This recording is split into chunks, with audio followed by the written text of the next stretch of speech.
Hi, I'm Bob Flisser, and I want to show you the dozen techniques you should know if you want to use Excel. And all the techniques that I'll give you in this tutorial will work in both the Windows and Mac versions of Excel. And when I give you keyboard shortcuts, I will give you both the Windows and Mac shortcuts. So let's just get started with the first one, the basics of writing a formula. Now, throughout this whole long tutorial, just to make things a little easier for you, I have all of the screens, all of the sheets in one single file that you can download. You can see the file here is called How to Use Excel, and if you look down on the bottom, we have all of these different sheets. That way you don't have to keep opening and closing files as we go. And we're going to start on the first one here called Simple. This is a very simple worksheet. And the technique of how to write a formula is this. The formula goes in the cell where you want the answer to appear. So here we have some numbers, and I want to add these numbers and put the total in this box. So to put the total in this box, I put the formula in this box. Every formula, every function, always starts off with an equal sign. There's no exception to that. And now all I have to do is select the cells that I want to add and use the plus sign. So I say that cell plus. And I click that cell and type in another plus, and that cell. Now I'm done. I don't type in another plus sign because that means B2 plus B3 plus B4 plus what? So B4 is the last cell that I'm adding. That's it. I'm done. I press the Enter key, and there I have the total. And I'm going to give you a little tip here. You notice that when I press the Enter key to enter the formula, the cursor went down one row. What if I want to enter and stay on that cell? Here, let me just delete that. I'll say equals this plus this plus this. And instead of pressing the Enter key by itself, in Windows, I press Control Enter. Hold the Control key down and press Enter. If you're using the Mac, you hold down the Command key and press Enter. So that way you enter it and you stay there. And by the way, maybe I should have said this before, after you enter any kind of formula or function or write text, you have to hit the Enter key. Until you hit the Enter key, Excel hasn't seen that you've actually done anything. And all of the typical math symbols you're used to working with on pencil and paper work in Excel. So let's say, for example, I have returns. People returned rotten fruit or something. I can say less returns. I'll just type this in. I'll press the Tab key. And let's say there were 2 pieces of rotten fruit that people returned. I'll type in the number 2. So let's take this formula, let's delete it, and then I can say equals this plus this plus this minus this. Hit the Enter key, and these numbers are small enough you can do this in your head. You see that's the correct number. And in the written part of this tutorial, you'll see I put a table showing you what all of the typical math symbols are, so you can refer to that. Okay, let's go to our second technique. And that is, if you want to do a calculation that's a little bit more involved than simple arithmetic, you can use a function. And a function is like pre-made math, like think of doing an average, right? How do you do an average? You add a bunch of numbers and divide by the number of numbers that you added. So there's a function for the average. Excel has about 400 functions, so you'll probably find some that you need. And don't worry, you don't have to know every one of them. There's nobody who needs to know all 400 odd functions. But you'll find them on business, date and time, document info, finance, and more. So let's click on the second sheet called Functions. And what we want to do here is we want to add the number of pounds going down column B, and we want to get an average price per pound that's in column C. Now, before we write any functions, I want to give you the syntax of how they work. You start off with an equal sign, then you have the name of the function, and you have at least one set of parentheses. Usually there's something in the parenthesis. There's a few functions that have empty parentheses, but 99% of them have something in there. So let's use the sum function to add up the number of pounds here in column B. So I'm going to say equals sum. That's the function we're going to use. You notice that Excel gives us a little bit of pop-up help. Let's ignore it for now. So I have the equal sign, I have the name of the function, I open up the parenthesis, and now all I have to do is drag down these numbers. And you notice the marching ants is showing me exactly what it is that I'm about to add. and I'm going to close a parenthesis. By the way, because this is a very simple function with just one opening and one closing parenthesis, Excel would actually close it for me, so closing it is optional, but it's probably good practice to do it. And now I will press Control Enter or Command Enter on the Mac, and there we go. I have that answer. Let's just go over, I'll hit the right arrow key on the keyboard, let's go to the next one, and let's get the average. So the average function works the same way as the sum function. We say equals average, write it out, make sure you spell it correctly, open up the parenthesis, select the numbers going down column C, and here I'll show you, I won't bother closing the parenthesis, I'll press Control Enter or Command Enter, and there we go, I have the average. Something else I'll show you in a little more detail later is if you don't want so many of these decimal places, up here I'm on the Home tab of the ribbon in this number group, so you have all these different little icons. This one here on the end, decrease decimal. Each time I click that, it cuts off one decimal point. If I want more, I can click this one next to it. So whichever you prefer. Now you might wonder, okay, if I know how many pounds of apples I sold and what the price per pound is, I should have a sale number, a total number here, and I should be able to do that going down the column.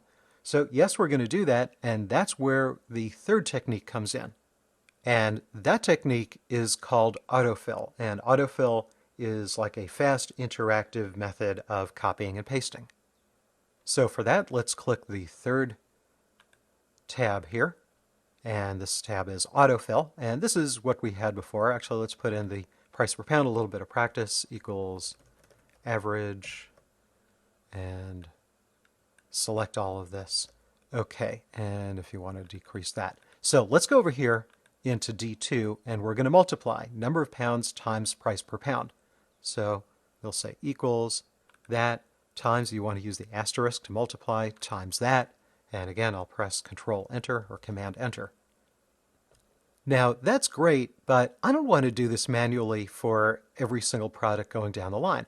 I want to take this and I want to copy and paste the formula all the way down so that it's not going to tell me the result of apple pounds times apple price for each one, and each one is going to be 30. That wouldn't make sense. I want to copy and paste the formula kind of in general terms and let Excel adjust which two numbers it's going to multiply based on the row. That's where autofill comes into play. Now, we just did this formula here in cell D2. Take a look in the lower right corner here. And notice in the lower right corner, we have this little heavy dot. And normally the mouse pointer is this big old plus sign, but as soon as I roll the mouse pointer over that heavy dot, you see the mouse pointer becomes a crosshair? So this is a regular pointer, this is the crosshair. When you get that crosshair, click and drag down to the bottom, and now Excel copies and pastes the formula. Actually, I'm going to undo that. I'll press Control Z or Command Z on the Mac, and because I don't have any blank rows here, in addition to dragging down, when I get that crosshair, I can double click, and it automatically fills down until it finds the first blank row. Let's actually take a look what's going on here. Here's the original one, B2 times C2. The next one, you notice it's still B times C, but it adjusts the row from row 2 to row 3. And this one, B4 to C4, and B5 to C5, and so on.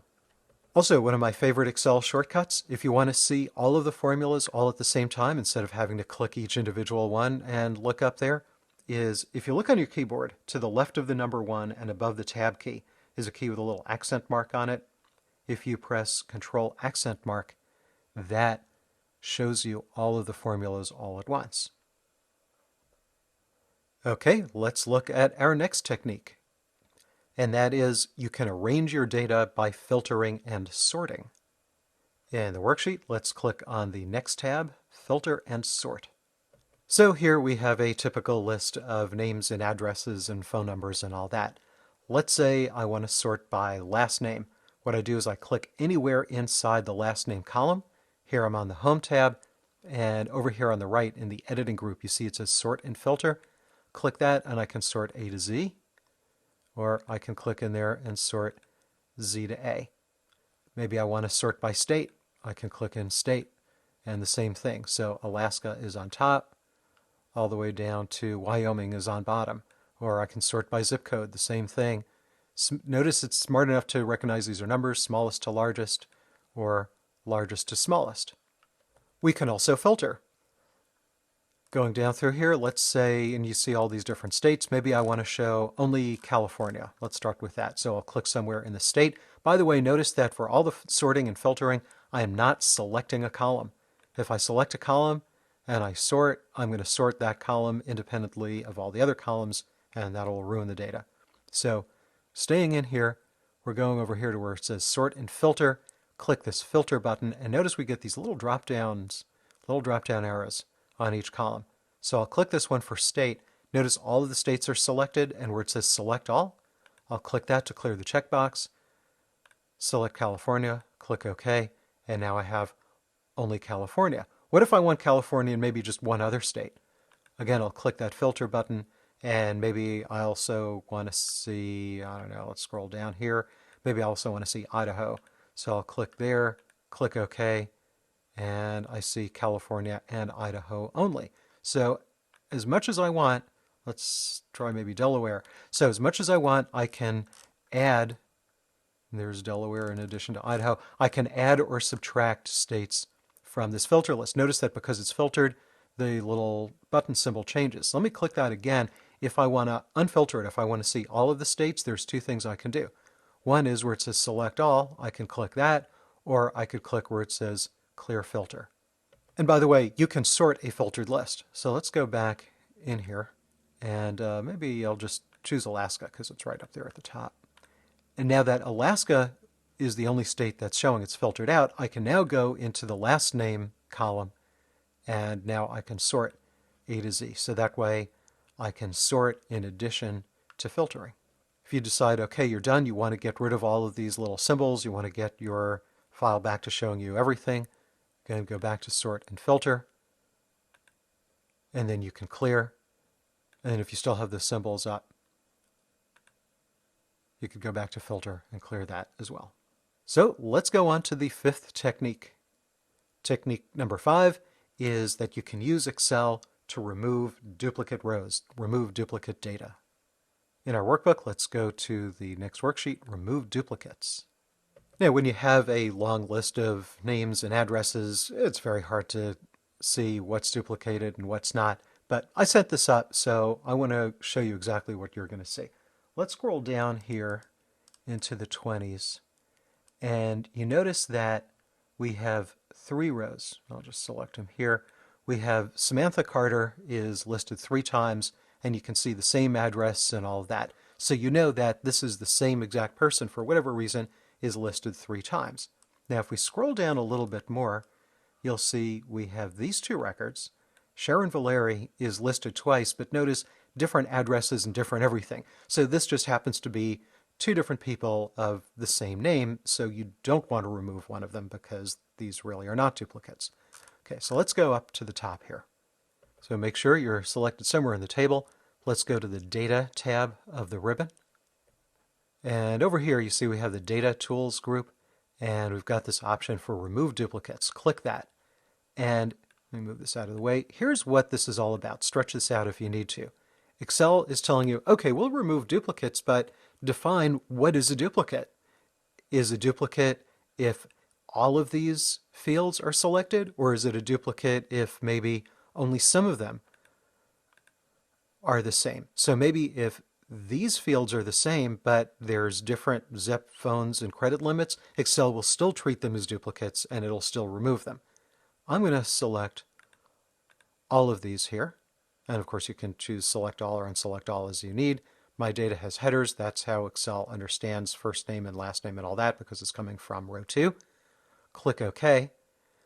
It tells us that 2 duplicate values were removed. Click OK. Let's scroll down and see what happened. So you notice that there is now only 1 Samantha Carter. The 2 duplicates were removed, but Sharon Valeri is left because these other fields were different. By the way, if you run a mailing list and you have a lot of email addresses, this is a really great tool to use for that. Okay, let's go on to our 6th technique, and that is how do we take data from one column and separate it into multiple columns? So in our Excel file, let's go to the next tab, splitting. By the way, if you're running out of room, if you don't see all of the tabs here, there's a couple of things you could do. You notice over here where the mouse pointer is, you've got these little dots. You can click and drag. This way you can take that horizontal scroll bar, make it bigger, make it smaller. But here's what's even better, is over here in the lower left corner, you see these little arrows, so you can go forward and backward through the list. Notice it's not choosing a different worksheet, it's just scrolling the list. And if you want, click the right mouse button. And when you do that, it shows you a list here of the tabs, and you can just double click to get to the one you want. Let's go back here. So what we want to do is we want to take this first name column and split it into two columns for first name and last name. Now, most of these names are just first name and last name, but there's a few that have middle names. So what we need to make sure that we don't lose any data, we want to add two blank columns. So put your mouse pointer up here on the header for column B. You notice the mouse pointer is a downward pointing arrow. Click and drag to the right, so we have two columns selected. Then right click somewhere on one of these headers, and from the pop-up menu choose Insert. So that inserts two blank columns. Now let's select column A. Click the first one, and if you want, you can click and drag down to the bottom, or what I'll do is in Windows, I will press Control, Shift, and the down arrow key. That selects all the way to the bottom. If you're on the Mac, you can press Command, Shift, down arrow. Okay, so let's go up to the top here. And we want to stay on the Data tab, and you see where it says Text to Columns? Click that. Let's drag this out of the way. And this gives you a choice. Are your data separated? Are they delimited, meaning there's something in between, like a space or a tab or a comma, or are they fixed width?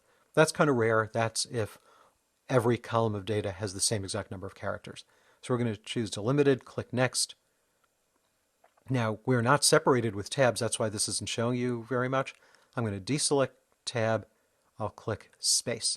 Now it understands what's going on. And let's say maybe there's some typos. Maybe there's, in some of these, there's like two spaces in between the first and last name. Excel will treat them as one. It'll ignore them. But if we scroll down the sample, notice here's where we start getting weird things because we got those three names. We'll fix that.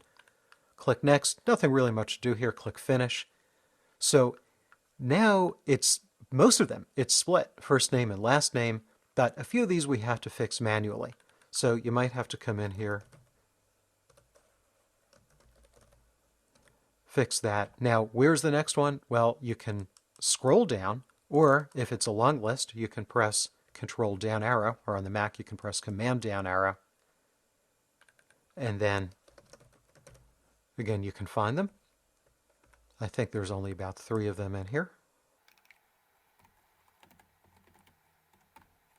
There we go. That's the last one. We're down at the bottom of the sheet. So now we know that column C is completely empty. Put your mouse pointer on the top of column C, click the right mouse button and delete.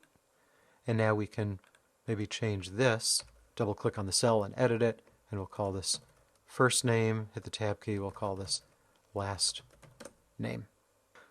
Okay, that's great, but what if you want to go in the reverse direction? Maybe you have 2 columns of first name and last name and you want to combine them into a single column. That's where we go to our 7th technique.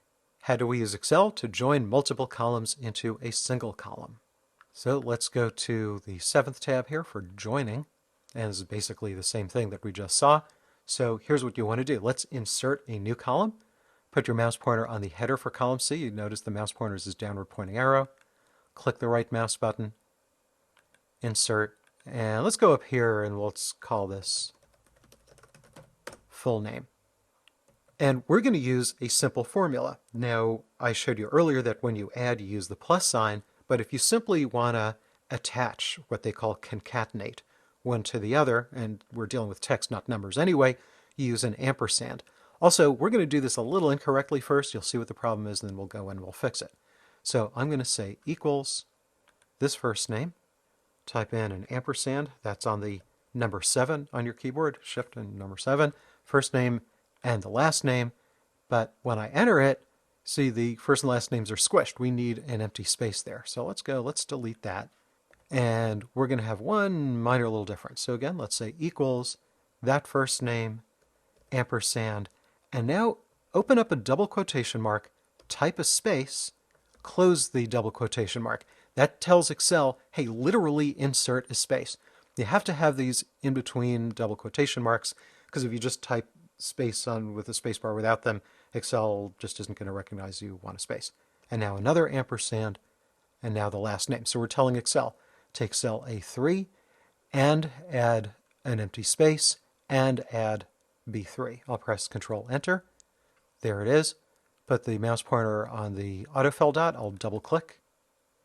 And now as we scroll down, we can see these are all filled in. One thing you might want to do though, is you notice that when we put these in, these are still formulas, right? So each one of these, or if I press Control accent mark, or on Windows or Mac, Control, you notice we have just these formulas. What if you want actual text? Because maybe you want to get rid of column A and B, and you just want that. We have to convert these formulas into the actual data. Here's how you do that. Click the first one, and again, I'll press Control Shift down arrow, or on the Mac, Command Shift down arrow. Copy. I'll just press Control C or Command C on the Mac. Want to go to the Home tab, click the down arrow under the Paste button, and you see we have all kinds of different methods of pasting. We want this where it says Paste Values and that 1, 2, 3. That means we're going to take the actual values and paste the values on top of the formulas. Click that.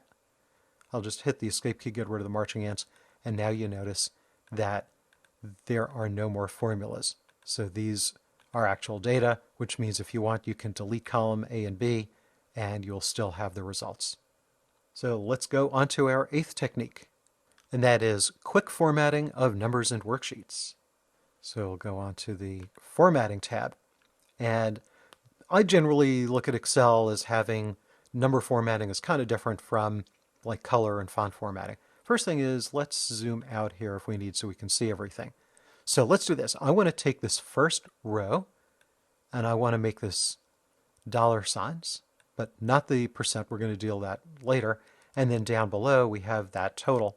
So I'm just using the wheel on the mouse to scroll. So once I have that selected, I'm going to hold down the Control key and select these, or the Command key on the Mac. That way you can select multiple cells that are not contiguous. Let's make sure you can see all of them at the same time. And now up here, we're on the Home tab. You have dollar formatting. And it gives you dollar signs, gives you commas for 1,000 separators, but it also gives us decimals. We don't need those decimals. So you remember this button from earlier. I'll click that a couple of times and get rid of them. By the way, the shortcut for getting the dollar format is Control-Shift $sign. Now these numbers in between, we want 1,000 separators, but we don't want dollar signs. That's called comma formatting. So let's select all of these numbers here. And you can press Control-Shift exclamation mark or click comma. And now let's get rid of these decimals. There's no shortcut for those. Let's scroll over here and we've got our percentages. So we'll take these decimals, convert them into percentages, select them all. You could press Control-Shift %, or you can click on that percent symbol, and if maybe you want 1 or 2 decimals, you can click those. For formatting, let's go back so we can see column A. Again, I'm going to zoom out here a little bit. We don't have to read the whole thing. We just need to be able to see what's going on. And if I want to format, let's say, these column headers here without really thinking about it too much, when I have them selected, I go over here to Cell Styles, and now I can apply a style. Notice that gives me a font and a color and all that. And for the row headers, same thing. I can select those, go into Cell Style, and maybe give them something like that. Or maybe I want Excel to format the whole thing for me. So I'm going to undo twice. I'll press Control-Z twice, or on the Mac, Command-Z, and then click somewhere in here, and we'll go over here where it says Format as Table, and notice you have a whole bunch of options here, and I will choose one. Excel says, yeah, that's the area you want to format. It's leaving out that total row. I can add that if I want. Click OK, and there it is. If I want to get rid of these filter buttons, what I could do is right over here. Notice it puts me into this Design tab. I can uncheck the filter buttons. And then I can still apply local formatting if I want. Maybe I want to take this total row And let's go back here to cell styles, and I want to give this its own style. Okay, let's go on to our ninth technique. Manipulating columns and rows and page breaks and worksheets, all of that stuff all in one. So let's go to rows and columns. Again, if you don't see the rows and columns tab there, you can click these little buttons here. Let's go to rows and columns. Changing the widths of columns and the height of rows are pretty much the same thing. They work the same way. Let's say, for example, November, because that's a long name. If you put your mouse pointer on the boundary here between these two columns, you notice the mouse pointer becomes this two-headed arrow. It has to be on the headers. It can't be in the worksheet, can't be on column A. It has to be there. You can click and drag to make the column wider, click and drag to make the column narrower. Or let's say maybe if the column is way too narrow, you'll see the pound signs. That's Excel's way of saying, hey, there's stuff there about too narrow to show you. If you put your mouse pointer up there so you get that two-headed arrow, double click, that makes the column exactly as wide as the widest item in the list. And you could still modify it. Row height is the same thing. Maybe let's go over here. And I can drag down or drag up to make the row taller or shorter. I also double click to make the row optimal height. I'll show you a couple of ways of manipulating page breaks. Let's say I want a page break after Clementine. So I'll click here on Grapefruit, go to Page Layout. Over here where it says breaks, I'll click that and insert a page break. And you notice there's this little page break. Now, to manipulate them, if you take a look here down in the corner, you've got these three little icons here. This third one is Page Break Preview. Click that, and this shows you. First of all, dotted lines, these are automatic page breaks because that's just the size of the page. The solid lines are the manual page breaks. So maybe instead of in front of Clementines, here, let's zoom in. Maybe I want it after grapes. I can put my mouse pointer there. You notice I got that two-headed arrow mouse pointer, and I can just drag that. Maybe I want this automatic page break to be between May and June, and I do that so I make the page narrower. But of course, that makes this page a little wider, so Excel inserts an automatic page break. And you could do everything in Excel in Page Break Preview that you normally do. You can go and edit cells and formulas and functions and all that. A little difficult to do because of all of the stuff that's in your way. So when you're done, you might want to go back to normal view here. Now, as far as the worksheets themselves are concerned, let's say I want to add a brand new worksheet. See down over here, we've got this plus sign. If I click that plus sign, I have a brand new worksheet. Now, sheet 12 isn't a meaningful name. If I want a different name, I can simply double click it and give it a name and press enter when you're done. If you want to delete a worksheet that you don't need, put your mouse pointer on it, right click, and from the pop-up menu, choose delete. And it's gone. Now, if you want to move these around, put your mouse pointer on the tab itself, click and hold down the mouse pointer, and notice the mouse pointer changes to a little sheet of paper on there, and you see there's that little upside down arrow. You could drag along forwards or back. Wherever that little down arrow is when you let go, that's where the worksheet gets deposited. If you want to duplicate, hold the Control key down or the Command key on the Mac, and now you see there's a little plus sign on the mouse pointer, and now when you drag and let go, it gives you a duplicate, and the duplicate is always going to have that number 2, because you can't have two worksheets of the same name in the same workbook. And I'll just right-click that and delete, and it says, hey, there's really data, so this time it confirms because it's not a blank sheet, and yes, I will delete. There is no limit to the number of worksheets you can have in one workbook. As many as you want is fine.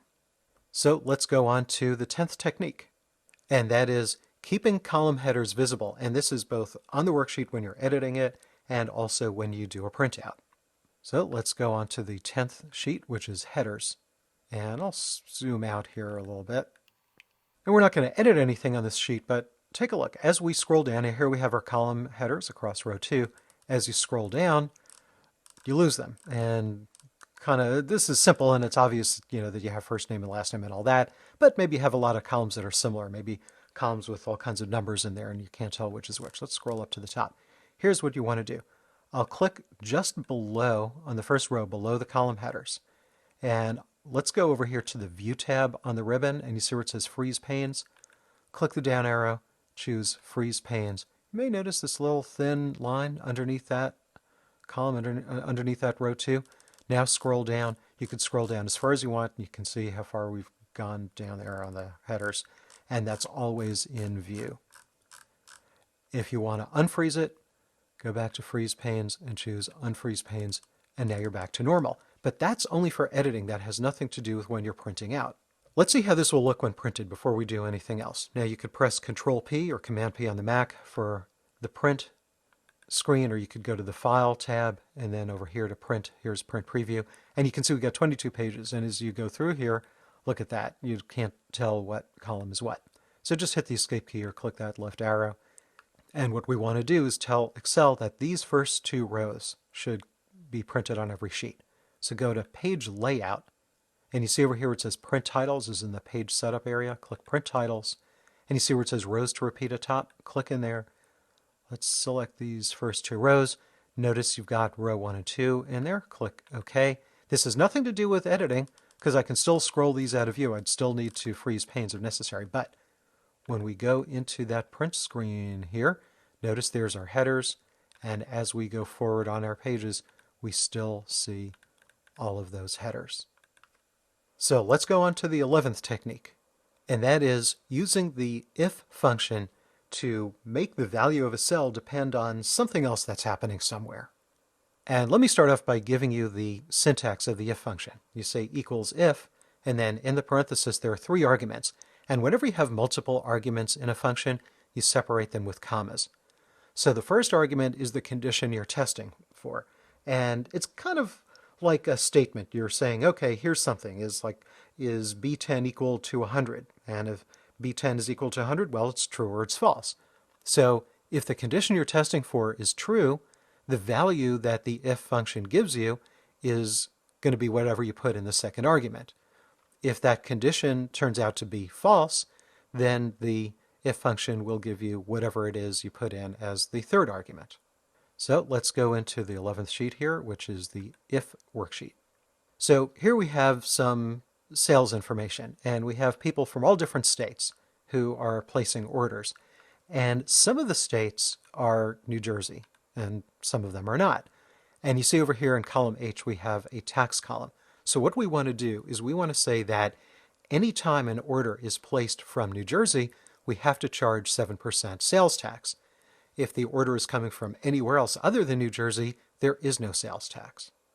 And we don't just want to say, hey, it's 7%. We don't want just the 7% coming in column H. We actually want the value of the tax. So let's start over here in the very first one. And you notice that's Missouri, so we aren't going to charge sales tax here, but we still will have the function. So we say equals if, open up the parenthesis, and you see it's giving us that syntax that I just showed you.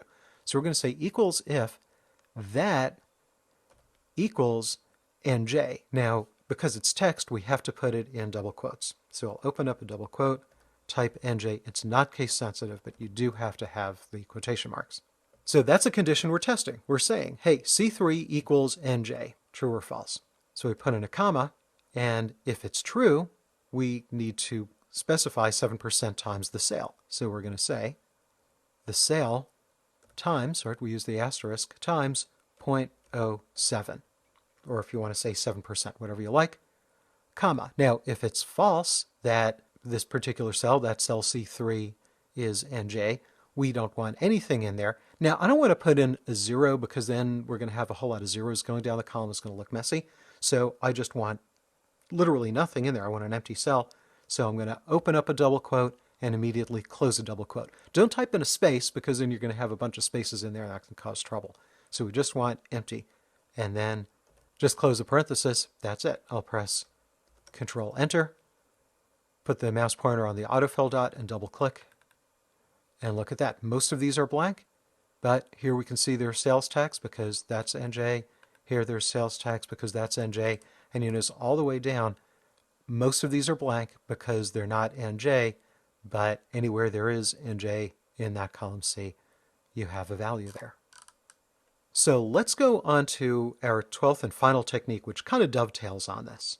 And that is, there's two functions, very similar, called SUMIF and AVERAGEIF, and these will add or average depending on a condition. So it's kind of like the if function that's kicked up a notch. Let me give you the syntax here. We say equals SUMIF, and then we have three arguments. The first argument is a range that we're going to look in for the condition, comma. The second condition is what value we're going to pick. Like in the example we just did, you might look in the state range, and then the value to pick would be NJ. And then the third argument is once you've cherry-picked those rows that you want, where are you going to add? What column of that row are you going to throw into adding?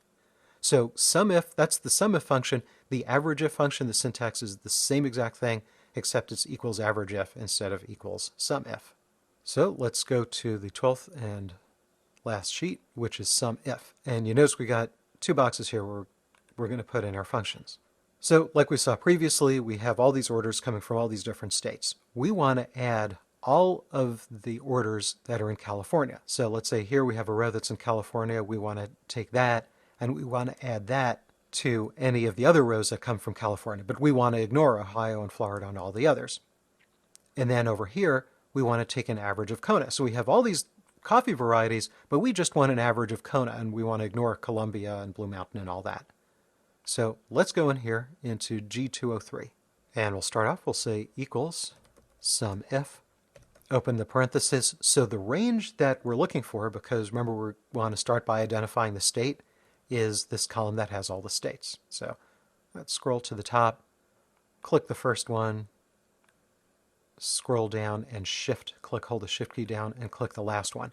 So that says, okay, let's look in this range, comma, and in this range we want to cherry pick California. So in quotes, you have to remember to do that in quotes, otherwise it's going to give you an error. CA, it's not case sensitive, close the quote. So in that column, wherever you find CA, comma, let's add. Where do we want to add? We want to add from column G.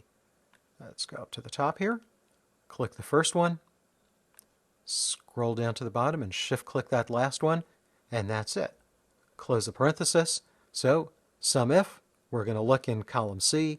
Wherever you see in column C, it says CA, grab that and then add from whatever happens to be in column G. Enter that, and now that's the total orders to California.